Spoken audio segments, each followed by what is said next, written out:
Good afternoon each and everyone. हम पढ़ रहे हैं CA foundation accountancy, dissolution of partnership form, practice sheet, question number 7। M&O, one in partnership sharing profit and losses in the ratio 3:2:1. There was no provision in the agreement for interest on capital or drawing. 3:2:1 का profit sharing ratio है। Question हमें already पता है, M मर जाएगा तो जो बच जाएंगे वो 2:1 के रेशियो में आगे कैरी करेंगे। Interest on capital, interest on drawing नहीं है, थैंक गॉड। M का स्वर्गवास हो गया 31 मार्च 2021 को। टाइम लाइन अपन अच्छे से समझ चुके हैं। 31 मार्च 2020 को वो मर जाता है, उसका अपन सेटलमेंट करते हैं करंट अकाउंट में। जो भी उसको पैसा देना है, एक 37,500 की इंस्टॉलमेंट तो हाथों हाथ दे देते हैं, बाकी इंस्टॉलमेंट अपन 6 महीने में देने वाले हैं। जैसे जैसे इंस्टॉलमेंट देंगे वैसे वैसे हम उसके एग्जीक्यूटर को इंटरेस्ट भी क्रेडिट करते जाएंगे। याद आ रही है कहानी आपको? ठीक है। अब जब M मरा उस टाइम पे इनकी कैपिटल थी, कैपिटल अकाउंट जो मैंने इस वाले पेज पे बना रखा है 75, 50 और 25, और करंट अकाउंट में बैलेंस था 50, 37,500 और O का नेगेटिव था 12,500। अब भाई साहब निपटे तो गुडविल का वैल्यूएशन किया गया और गुडविल का वैल्यूएशन निकला। अच्छा, पहले पैराग्राफ में यूँ कह रखा है कि M का जो भी पैसा बनेगा वो उसको 3 साल में देंगे। मिनिमम इंस्टॉलमेंट 37,500 देंगे। हर इंस्टॉलमेंट पे अपन 6% का इंटरेस्ट लगाएंगे।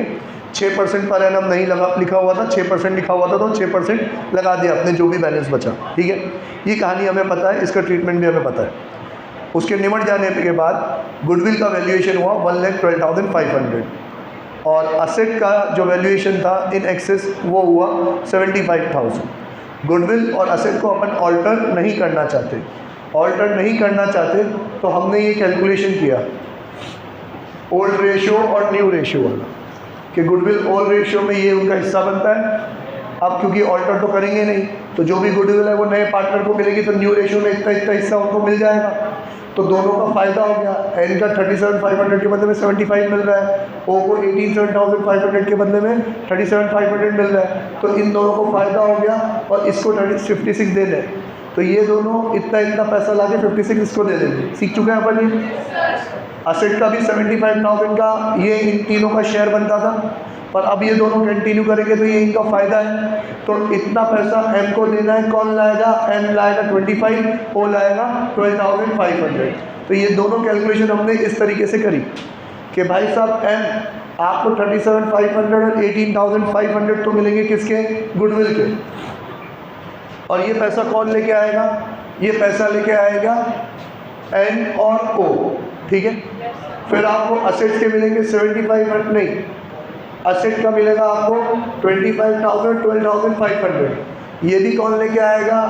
N और O। यहाँ तक हो गया। फिर अभी हर्ष ने कहा सर जॉइंट लाइफ पॉलिसी का पता नहीं है, समझ नहीं आया। तो जॉइंट लाइफ पॉलिसी समझो ना, पार्टनर्स की, तीनों पार्टनर्स की एक पॉलिसी है। मैच्योर कब होगी? जब भी तीनों में से कोई एक क्या हो जाएगा? मैच्योर हो जाएगा। यही होगा ना। अब M हो गया मैच्योर, तो जॉइंट लाइफ पॉलिसी कितने की थी? बुक्स में थी 50 की और इनको पैसा मिला 65। तो जो 65 इनको पैसा मिला, सॉरी 50 की तो असेट थी ही सी, मिला कितना? 65। तो फ़ायदा कितना हुआ? 15,000। इस 15,000 में किसका हिस्सा है? तीनों पार्टनर का, इन दर ओल्ड रेशियो। तो ये रहा जॉइंट लाइफ पॉलिसी का, तीनों पार्टनर का इन दर ओल्ड रेशियो, उनको पैसा मिलेगा। तो कैपिटल में हमने क्या कर दिया? ऐड कर दिया। निमटते ही M के मरते ही ये 3 एडजस्टमेंट किए और बैलेंस निकाला। सर M का बैलेंस आ रहा है 151, 250 और बाकी दोनों का बैलेंस आ रहा है 20 और 41 नेगेटिव। तो ये दोनों तो कंटिन्यू करेंगे, तो ये दोनों कंटिन्यू करेंगे तो इनका क्लोजिंग बैलेंस क्या बना दिया गया? Opening balance. और ये मर रहा है बेचारा, तो इसका बैलेंस इसके कैपिटल अकाउंट में क्या कर दिया गया? ट्रांसफ़र कर दिया गया। तो 151 को कैपिटल अकाउंट में ट्रांसफ़र किया अपन ने, ये रहा कैपिटल अकाउंट। 75 उसका कैपिटल था, 151 करंट अकाउंट से आया, टोटल कैपिटल हो गया उसको 226। ये कहाँ ट्रांसफर कर देंगे? M के एग्जीक्यूटर अकाउंट में। ठीक है, और फिर उसको पैसा देना अपन चालू कर देंगे। ये बनाया हमने M का एग्जीक्यूटर अकाउंट कि देखो 226 निकल के आया, हाथों हाथ उसको पहले क्या दे दिया? 37,500 तो मरते ही मिल गया उसको। तो भाई 226 में 37,500 दे दिया, अब कितना बचा 188,750। अगली इंस्टॉलमेंट 6 महीने बाद मिलेगी, तो 6 महीने का 6% का ब्याज लगेगा, इसका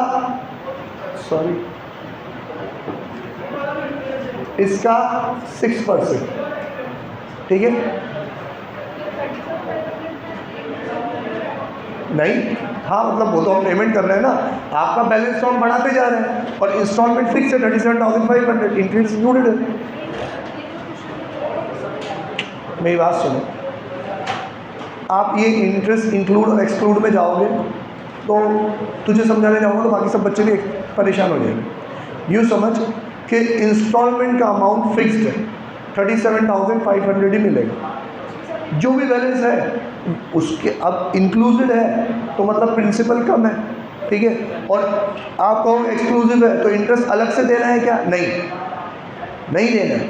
हम तो आपको 37,500 देंगे, आपका जो भी बैलेंस है उसमें इंटरेस्ट जोड़ते जाएंगे, 37,500 देते जाएंगे। समझ में आ रहा है कि नहीं? प्रिंसिपल अमाउंट पे इंटरेस्ट जुड़ता जाएगा, तो एक हाथ तो आपका प्रिंसिपल बढ़ता जा रहा है, लेकिन हर 6 महीने में आपको पेमेंट भी तो दे रहे हैं ना, तो जैसे जैसे पेमेंट दे रहे हैं आपका अमाउंट उतने पेमेंट से क्या हो रहा है? कम हो रहा है। क्लियर है? उन्होंने 6% बोला, पर एनम नहीं बोला, तो 6% कितने महीने का है? 6 महीने का है, तो 6 महीने के लिए 6% 11,325, ये मैंने यहाँ पे ऐड कर दिया। ऐड करा तो बैलेंस हो गया 2 लाख। 6 महीने बाद उसको 37,500 और दे दिए, ये सेकेंड इंस्टॉलमेंट। अब 32 लाख में 37,500 गया तो कितना बचा? 162,575। इस पे वापस से 6%, ठीक है, 172 हुआ। एक इंस्टॉलमेंट और पे कर दी 37,500 की 31 मार्च को, तो इस साल में मरते ही एक इंस्टॉलमेंट मिली, 6 महीने बाद दूसरी और 31 मार्च को तीसरी। ये इंस्टॉलमेंट पे करने के बाद वैल्यू आ गई 134,830, तो ये 134,830 उसका बैलेंस छूट गया। ये कहानी अपन कंटिन्यू करते रहते, लेकिन कहानी में एक ट्विस्ट और आ गया जो आज अपन को पढ़ना है। वो क्या हुआ ये यहाँ पे समझाता हूँ मैं। हुआ क्या कि 31 मार्च 2021 को मना हुआ, हमने सारे एडजस्टमेंट कर लिए, 3 एडजस्टमेंट हुए, गुडविल का हुआ, एसेट का हुआ, जेएलपी का हुआ, उसका बैलेंस निकाला, कैपिटल अकाउंट में ट्रांसफ़र करा, उसका टोटल बैलेंस निकाला। अब उसको हम 3 साल तक पेमेंट करते, 37,500, 37,500, 37,500, लेकिन 1 साल बाद ही बचे हुए पार्टनर्स का मानस चेंज हो गया, दिमाग बदल गया उनका। वो कह रहे हैं अपन तो इस पार्टनरशिप फॉर्म को क्या कर दो, बेच दो। अब भैया बेचोगे तो आपने एम को पूरे पैसे तो दिए नहीं, उसका 1,38,000 तो अभी भी बाकी है। वो कह रहे हैं हम तो बेच रहे हैं। अब उन्होंने 1 अप्रैल 2022 को बेच दी 2,25,000 रुपये, और वो पैसे उनको मिले 3 महीने में, 30 जून 2022। अब हम 3 इंस्टॉलमेंट देने के बाद, एक इंस्टॉलमेंट यहाँ, दूसरी यहाँ, तीसरी इंस्टॉलमेंट देने के बाद उसका 1,38,000 समथिंग बाकी था। उसकी अगली इंस्टॉलमेंट मिलती 30 सितंबर को। वो आए, उससे पहले अपन ने उसका बिजनेस ही बेच दिया। 3 महीने बाद उसको पैसे दे रहे हैं, 3 महीने बाद दे रहे हैं, तो इस अमाउंट पे 3 महीने का क्या लगेगा? इंटरेस्ट लगेगा। इंटरेस्ट प्लस होने के बाद जो भी अमाउंट निकला वो अपन ने सामने वाले पर्सन से पैसा लिया था ना 2,25, उस 2,25 में से पहले पैसे किसको दे देंगे? अपन इसको दे देंगे। क्लियर है? तो यहाँ तक की कहानी अपन समझ चुके थे। ये रहा अकाउंट, क्या आपका अमाउंट था 134,830। अब इस 134,830 का पैसा कब दे रहे हैं आपको? 30 जून को। उधर से पैसा आने के बाद तो 3 महीने के बाद पैसे दे रहे हैं, तो 3 महीने का इंटरेस्ट। सर इंटरेस्ट कैसे? 6%, 6 महीने का था तो 3 महीने कितना हुआ? 3%। तो ये 134,830 का 3% अपन ने उसको दे दिया, 4045, और अब उसका बैलेंस हो गया 138,875। ये हमने उसको पैसे दे दिए, तो एम तो ख़त्म हो गया। अब हमें क्या लेना है? सामने वाली पार्टी से पैसे लेने हैं। इस दौरान इन भाई साहबों ने, एन और ओ ने, जो पूरा 1 साल बिजनेस किया, उस बिजनेस का प्रॉफिट भी तो हुआ होगा। जो कितना हुआ है 65,000, और 65,000 के प्रॉफिट में ये जो हमने उनको 6 महीने ये और 6 महीने ये जो 2 इंटरेस्ट दिया वो अभी माइनस नहीं हुआ है, लिखा है उन्होंने, देखो पढ़ो आप line.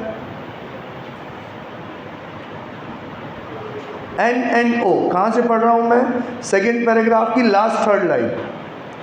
N&O continue trading on the same terms and condition as previously and net profit for the year ended 31st March 2022 पूरे साल का before charging the interest due on M's estate amounted to 65,000 का पूरे साल का profit हुआ, interest charge नहीं हुआ है, इंटरेस्ट में कैलकुलेट कर चुका था, पूरे साल का इंटरेस्ट 11,325 9,755। सर इंटरेस्ट तो 3 है, 11,325 9,755 और 4,045। मोस्ट इम्पॉर्टेंट समझना पड़ेगा अच्छे से बेटा। अभी प्रॉफिट इस साल का हुआ है तो सिर्फ इस साल के प्रॉफिट माइनस होंगे, तो सर फिर ये प्रॉफिट कहाँ से माइनस होगा वो अभी समझेंगे अपन। याद रखना ये वाला प्रॉफिट माइनस नहीं किया है, ठीक है। ये दो बिल्कुल सही माइनस कर रहे हैं अपन। इस साल के प्रॉफिट में से ये दोनों प्रॉफिट माइनस किए 21,080, तो प्रॉफिट कितना बचा 43,920। पार्टनर कितने हैं? 2, N और O, उनको उनके रेशियो में 2:1 में बांट दिया अपन ने। हाँ प्रॉफिट बांटा नहीं बांटा? इससे बांटा ना। उत्कर्ष डाउट? अंजलि सबको गुड ओके। ये प्रॉफिट हमने उसको दिया तो इनके कैपिटल अकाउंट में जाना चाहिए कि नहीं आना चाहिए? कैपिटल अकाउंट में जाना चाहिए। सर ये रहा इनका कैपिटल अकाउंट। दोनों जो कंटिन्यू किया था इनके नेगेटिव बैलेंस थे, क्लोजिंग को ओपनिंग बनाया, इसमें इनका प्रॉफिट दिया, ये रहा 29 और 14, यही तो है 29 और 14, 29 और 14। लाइन पूरी पढ़ो। During that period partners drawing were 18,750 और 10,000। उस दौरान इनकी जो ड्राइंग है वो है 18,750 और 10,000। ठीक है भाई, बैलेंस निकालो। आप लोगों ने बैलेंस निकाला। सर एक का है 9,740, एक का है 36,610। ये करंट है। अब देखो हो क्या रहा है, हो गया साल खत्म। 1 अप्रैल को तो मैंने बिजनेस बेच दिया ना। और जब अपन बिजनेस बेचते हैं तो सबसे पहला अकाउंट कौन सा बनाते हैं? रियलाइजेशन। क्यों बनाते हैं? असेट्स एंड लायबिलिटीज को सेल ऑफ करके क्या पता करते हैं अपन रियलाइजेशन? प्रॉफिट और लॉस, कि मैंने कम में बेचा के ज़्यादा में बेचा। अब पढ़ो सेकेंड वाला पैराग्राफ अच्छे से, एक एक डेटा मार्क करो। सॉरी थर्ड वाला। On 1/4/2022 the partnership was dissolved and an offer to purchase the business as a going concern for 2,25,000 underline करो। और ऊपर लिखो पीसी। पीसी मतलब परचेज कंसिडरेशन। कितने बेचा? 2,25,000। तो मुझे जो चीज़ें कंपेयर करनी किससे करनी है? 2,25,000 से कंपेयर करनी है ना, कि फ़ायदा हुआ कि नुकसान हुआ। Okay. Was accepted on that day. A cheque for that sum was received on 30 June. Underline कर लो 30 जून, जिसका हमने एम भाई साहब का सेटलमेंट कर लिया कि 3 महीने बाद पैसे आए। The balance due to M estate including interest was paid on 30th June and on that day N&O received the sums due to them। कि 30 जून को M का जो भी बैलेंस था विद इंटरेस्ट उसको पे कर दिया और N और O ने भी अपना अपना पैसा कैश से ले लिया। बहुत बुरी आदत है डायरेक्ट सर करने। हैंड तो रेस करा कर एटलीस्ट, बोलो। हाँ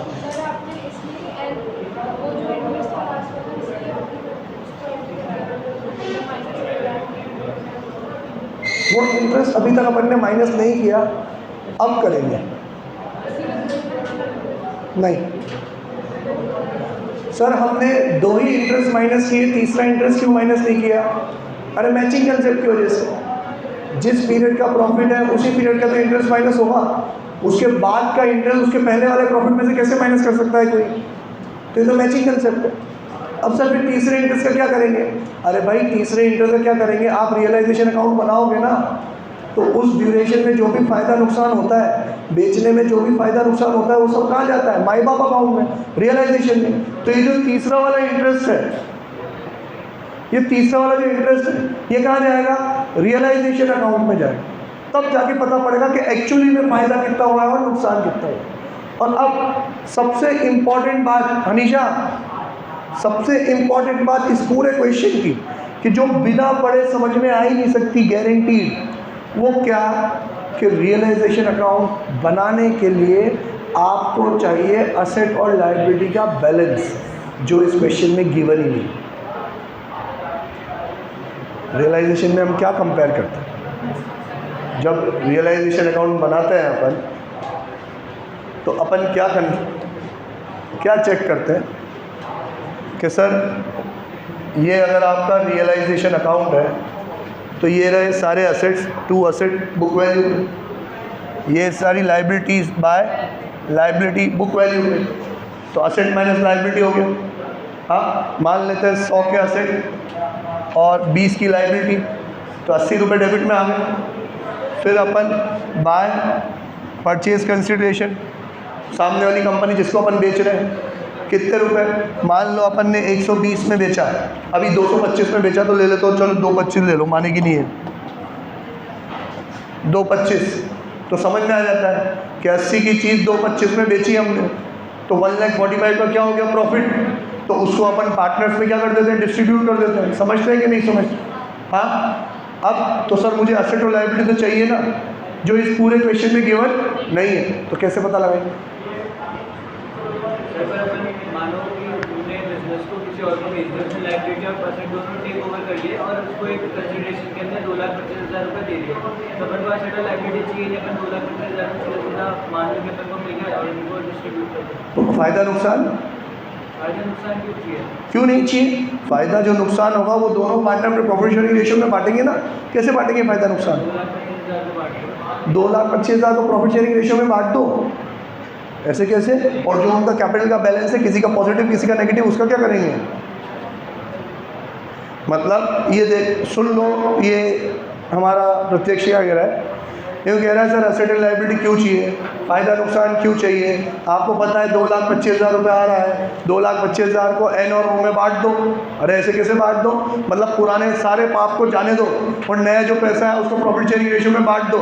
मान लो ये बात कह रहा है कि तू और मैं बिजनेस कर रहे हैं, मैं ऑलरेडी बहुत सारी ड्राइंग कर चुका हूँ, मेरा तो बैलेंस ही नेगेटिव है 1 लाख रुपए का और तेरा बैलेंस पॉजिटिव है 1 लाख रुपए का।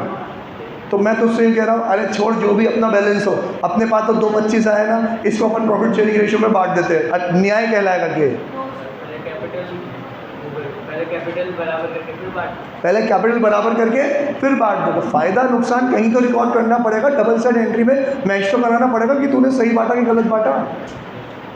ऐसे तो फिर अपन रियलाइजेशन बनाए क्यों रहते शुरू से?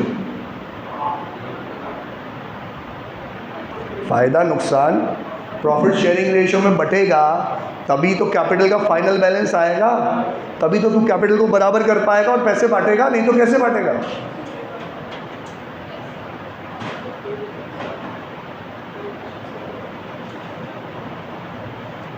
पूरी बिजनेस को बेच के जो फ़ायदा हुआ वो फ़ायदा भी तो बांटना है, तभी तो फाइनल कैपिटल आएगी कि तुझे कितना मिलेगा मुझे कितना मिलेगा, नहीं तो कैसे जज करेगा? समझा कि नहीं? ओके, तो सर अब ये एसेट और लायबिलिटी कैसे निकालें? इसके लिए एक और रास्ता है।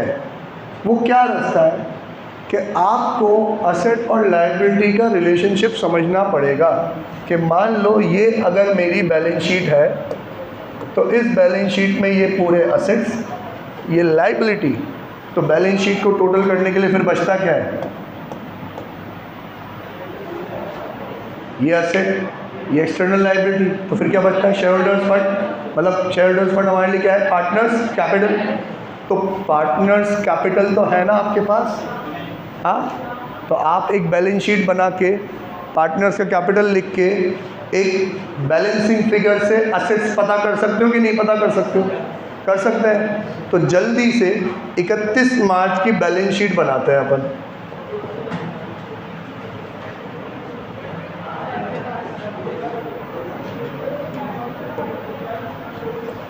बैलेंस शीट एज ऑन 31 मार्च 2022। इसमें अब दो चीज़ें आएंगी, एक तो आ जाएगा पार्टनर्स का कैपिटल अकाउंट, कौन है, एन और ओ? देखते जाओ प्लीज़, नहीं समझ में आ रहा है तो अभी पूछ लो। कौन सा आफ्टर एडजस्टमेंट?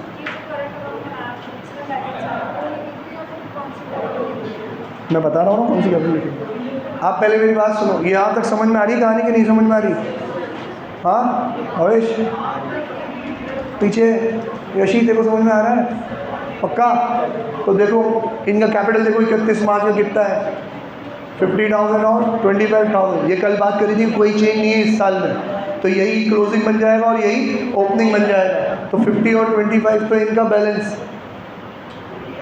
50,000 और 25,000, टोटल कितना हो गया 75,000। फिर आएगा partners current account. Current account तो शायद दोनों का क्या चल रहा है, नेगेटिव।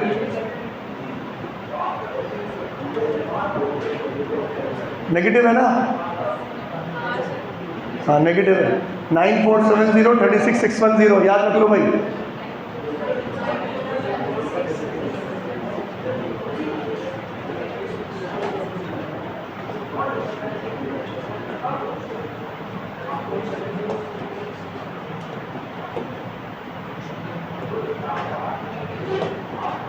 एन और ओ 9470 36610, टोटल कितना हुआ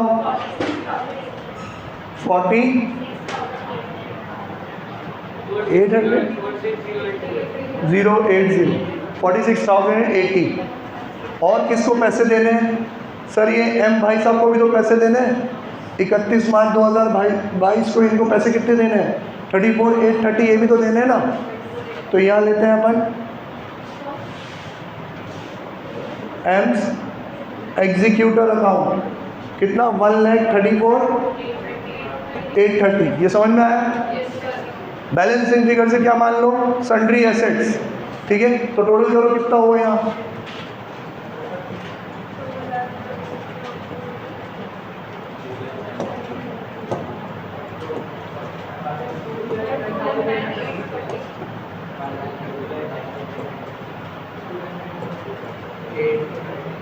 ये कितना हुआ है 2,08,30। इसमें से माइनस करो 46,080,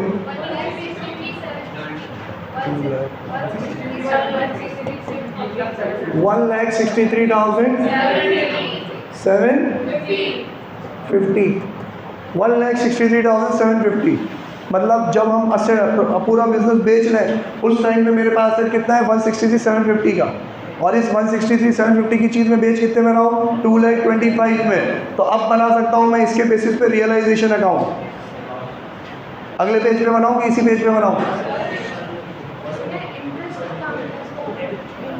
आएगा ना बेटा, बैलेंस शीट में क्यों आएगा इंटरेस्ट? अभी बताता हूँ कैसे आएगा, वहाँ से यूँ उठ के यूँ आएगा। बैलेंस शीट किस लिए होती है? असेट्स एंड लायबिलिटीज़ के लिए। इंटरेस्ट ना अभी असेट है ना अभी लायबिलिटी है। भेजने तो दे मेरे को यार, तू इज्जत क्यों करती है यार?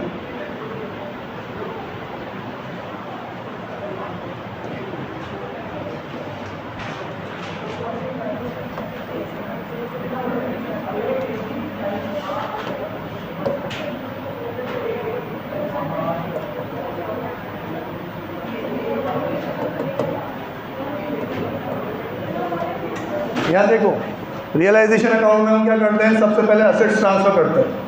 तो यह लिखेंगे अपन टू सन्ड्री असेट्स, कितना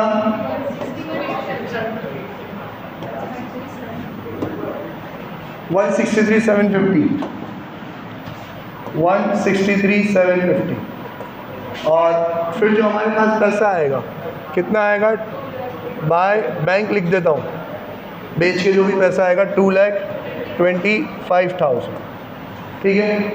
अब बेटा रियलाइजेशन अकाउंट क्यों बनता है? डिसोल्यूशन के टाइम पे अभी तो मैंने डिस्कस किया कि डिसोल्यूशन के टाइम पे जो माई बाप अकाउंट होता है वो ये होता है, डिसोल्यूशन का खर्चा भी इसी में जाता है, डिसोल्यूशन में कोई इनकम होती है तो भी इधर ही आता है, सारे प्रॉफिट लॉस इसी में आते हैं। तो अब आप लोग मुझे 3 महीने बाद पैसे दोगे तो मुझे एम के एग्जीक्यूटर को 3 महीने का ब्याज देना पड़ेगा। तो वो जो मेरा खर्चा हो रहा है वो रियलाइजेशन डिसोल्यूशन की वजह से हो रहा है कि नहीं हो रहा? तो फिर वो यहीं आएगा कि नहीं आएगा? यहीं आएगा ना। ठीक है, अब एंट्री क्या होगी कि खर्चा है, तो रियलाइजेशन अकाउंट क्या हो जाएगा? Debit to Ames executory account. ठीक है, बैंक क्यों देंगे, उसके अकाउंट में क्रेडिट करेंगे फिर उसको एक साथ पैसे देंगे ना। तो यहाँ लिखेंगे टू इंटरेस्ट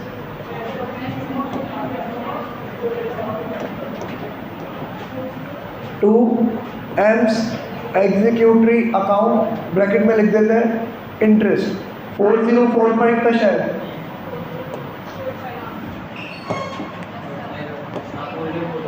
4045।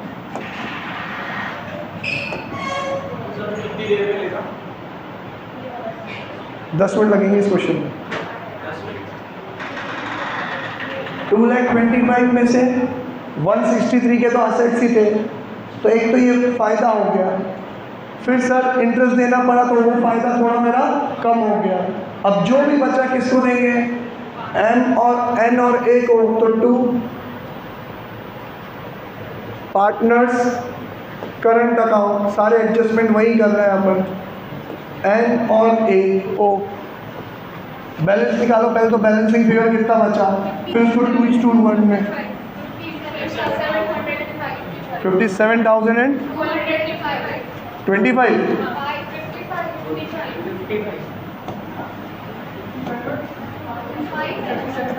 57,255। ठीक,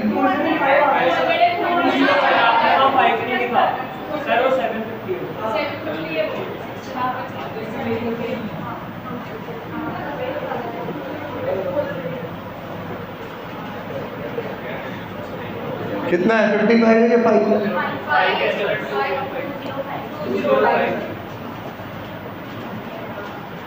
ठीक है, अब 2:1 में बांटो प्लीज। 38,000 ओके,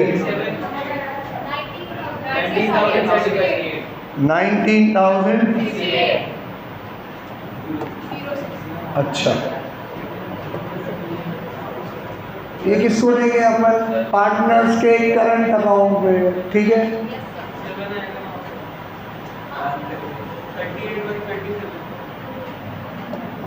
उत्कर्ष सही बोल रहा है, तुम सारे बेवकूफ़ हो।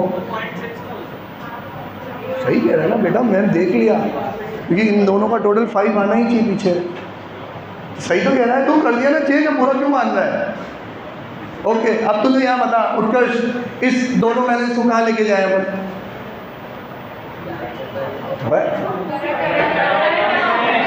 करंट अकाउंट में। तो ये चलो करंट अकाउंट में, पेज नंबर 1 पे है शायद।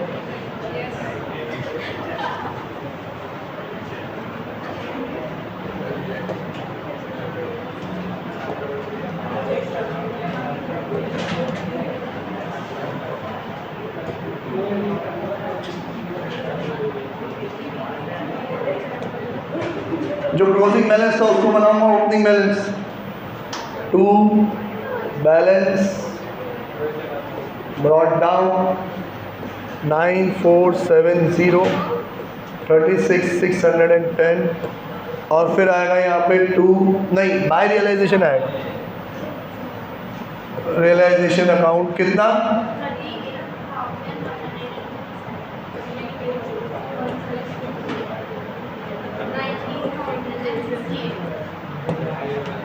ये ठीक है। अब तो ख़त्म हो गया ना क्वेश्चन, रेजोल्यूशन ही हो गया। तो इनका जो बैलेंस होगा हम पहुँचा देंगे पार्टनर्स कैपिटल अकाउंट में।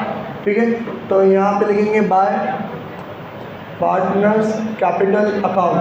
देखना किसका आएगा, 36 में 19 माइनस करके इसका आएगा। पास वाले का तो इधर आएगा 28,667। ये आ जाएगा 2 पार्टनर्स कैपिटल अकाउंट, और यहाँ कितना आएगा 36। हाँ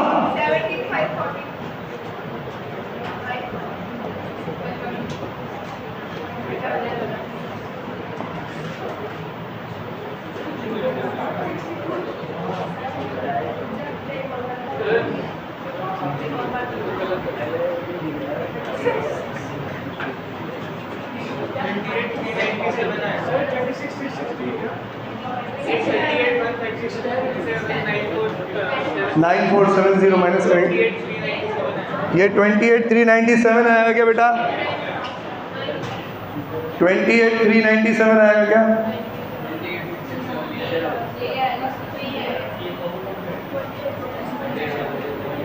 तुम लोगों के इन सारी हरकतों के चक्कर में टाइम ज़्यादा लगता है और फिर तुम्हें ये लगता है इतना टाइम लगेगा क्या क्वेश्चन सॉल्व करने में।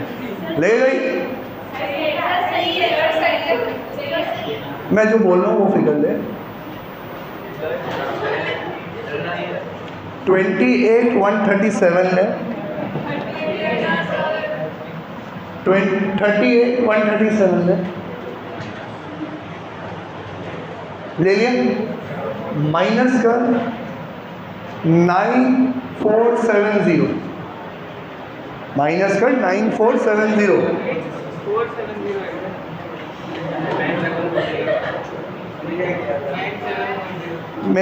मैं ये भी समझता हूँ तुझे ऐसा क्यों दिख रहा है, क्योंकि तू बिल्कुल कॉर्नर से इस वाले कॉर्नर की फिगर देख रहा है तो वो डायरेक्शन नहीं बैठ रहा है। सामने देखेगा तो सीधे फिगर्स दिखेंगे।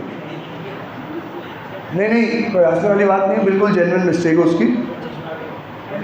अब प्लीज़ हाथ जोड़ के रिक्वेस्ट, एक का बैलेंस पॉजिटिव है, एक का बैलेंस नेगेटिव है, नंबर याद रख लो, उधर एंट्री करनी है इसकी। कर लिया नंबर याद? 28,667 इधर आएगा,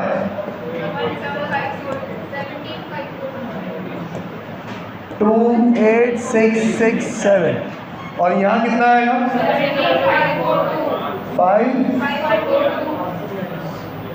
17,542।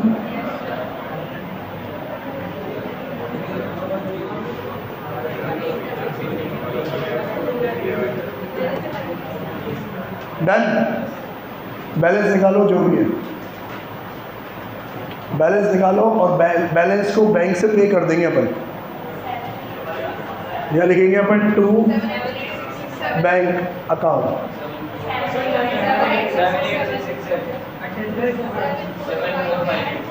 74, ठीक है। अब है ना ये 78,667 और 7458, ये दो वैल्यू याद रख लो आप। इन दोनों वैल्यू का अभी तो बैंक अकाउंट बनाना बाकी है अपना। सर बैंक अकाउंट क्यों बनाएंगे? अरे भाई साहब, आपने एक तो इसको पैसे दिए 138 और इन दोनों महाशय को इतने इतने पैसे दिए, तो इन तीनों का मिला के आपके पास 2,25,000 होना चाहिए ना।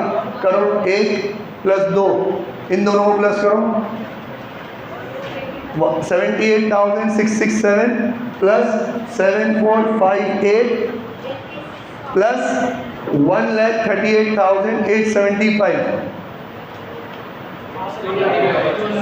2,25,000 आ गया। ठीक है, मतलब हमारा आंसर बिल्कुल सही है। अब 2,25,000 वाली कहानी बता देता हूँ बस मैं आपको। ये रियलाइजेशन अकाउंट बनाया ना, यहाँ पे लिखा है अपन ने बाय बैंक, तो फिर यहाँ बैंक अकाउंट बना दो। बैंक अकाउंट में क्या लिखूँगा? To realisation 2,25,000। किस किस को पैसे दिए? By Ames executor account. कितना? 138,875, 1,38,875। और बाय एक तो दिया एन को, एन्स कैपिटल, और बाय ओज कैपिटल। एन के कैपिटल को कितना दिया? 78,667, 7458, टोटल 2,25,000, 2,25,000। ऐसा लग रहा है जैसे जंग कंप्लीट हुई हो, है ना? ठीक। अब अगर ऐसा क्वेश्चन आ जाए, पहली बात ये क्वेश्चन अगर सबसे पहले भी आ रहा है तो आप सबसे एंड में ही ट्राई करोगे। हाँ, एग्जाम में अगर यह 16 मार्क्स का क्वेश्चन आया ना, हमेशा उसको सबसे एंड में रखना। सबसे पहले तुमने क्वेश्चन कर लिया तो मेरे को ऐसा लगता है यही होगा फिर। बाकी तो हो नहीं पाएगा। अब मैं इसकी PDF जनरेट कर लेता हूँ।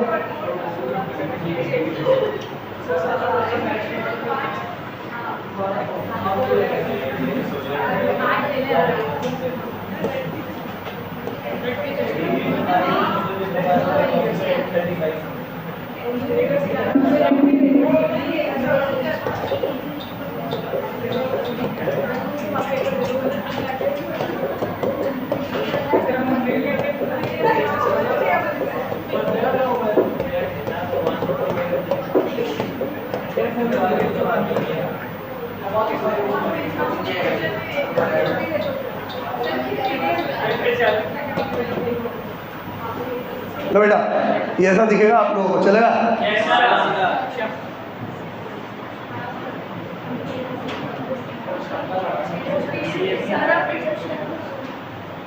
तो शेयर नहीं करनी होती तो बनाते ही क्यों? अब शेयर कैसे करेंगे?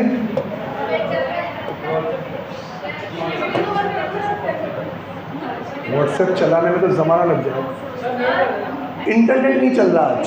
सर मेरे नंबर पे वीडियो बंद कर दो भैया। Bye tata see you.